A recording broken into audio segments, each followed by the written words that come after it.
Am I the idiot for sleeping with my sister's husband? I, 29, female, find myself in a complicated and difficult situation that has strained my relationship with my sister, 31, female. I recently slept with her husband, and now she refuses to speak to me. However, I genuinely believe that I am not solely to blame for the fallout. And I need an impartial judgment on whether I am the a-hole in this scenario. Prior to the incident, I noticed some questionable behavior from my brother-in-law, 33, male, towards me. Feeling concerned about my sister's well-being, I decided to address the issue with her.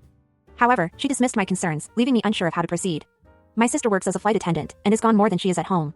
My brother-in-law recently lost his job and was feeling depressed. During one of her frequent absences from home, she asked me to keep her husband company.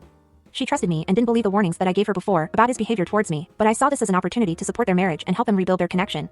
Unfortunately, as we spent more time together, our bond deepened, and we eventually crossed a line that should never have been crossed. We had both been drinking, and he was complaining to me about the troubles in their marriage and how he hasn't been happy for a while. He was crying, and I decided to comfort him. One thing led to another, and we did the unthinkable. I woke up realizing the nature of what I did, and immediately realized the nature of what had happened. We both were so intoxicated that we stupidly ended up falling asleep. I woke up to my sister screaming and hitting the both of us, screaming, "How could you do this to me? We're sisters. I trusted you." She wouldn't even give me a chance to explain and kicked me out of the house. Now, my sister refuses to speak to me. She has filed for divorce. Our parents are siding with her, saying that I violated every family moral. However, I believe that there are multiple factors at play here, and I am not the only one responsible for the breakdown of their marriage. While I acknowledge my mistake, I also question why my sister failed to address the issues in her relationship and why she left her husband in my care without setting clear boundaries. I do feel a sense of guilt and remorse for my actions, but I also recognize that my sister and her husband had their fair share of problems. It's unfair to place all the blame on me when there were underlying issues that existed long before our involvement. That being said, I understand my sister's anger and hurt. I am willing to accept responsibility for my actions and make amends, but I also believe that it is crucial for her to acknowledge her role in the situation.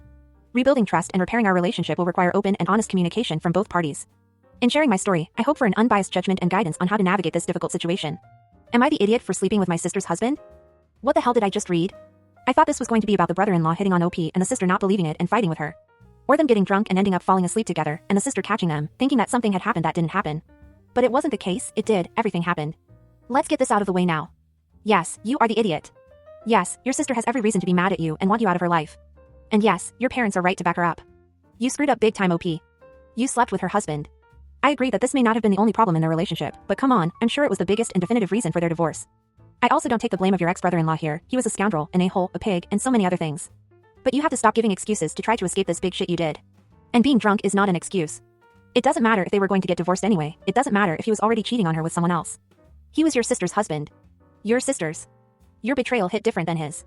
Their marriage could end in divorce for any reason, and they would each go their separate ways and perhaps never see each other again. But you were someone your sister believed would stay in her life forever. She would never consider you would do something like that. You did something horrible, OP, and I don't know if your sister will be able to forgive you, but try to get her forgiveness. It's the least you can do, even if it's staying away from her. But please, stop trying to find justifications for this error, as there isn't one.